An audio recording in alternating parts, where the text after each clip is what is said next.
Hello friends, welcome back to my channel. Today in the video I'll be discussing the goodwill theory. First question is capital plus free reserves minus fictitious assets will be the value of capital employed in the business. It shows that how much capital has been invested by the partners in the business. For that we take capital of all the partners plus reserves and minus is fictitious asset. Fictitious assets are like if there are given some preliminary expenses in the balance sheet, advertisement, suspense account, then that is deducted from there.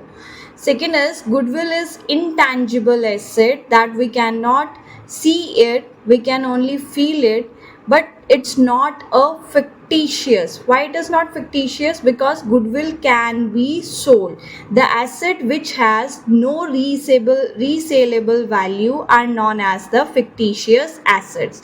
Now third is capitalized value of super profit is called as goodwill. The weighted average profit method is used when the profits are in any of the trend, whether it is rising or falling. It is a true statement there, as it gives the weightage to the latest profits, that is current profits. A business does not realize anything from the fictitious asset. It is a true statement because fictitious assets have no resaleable value.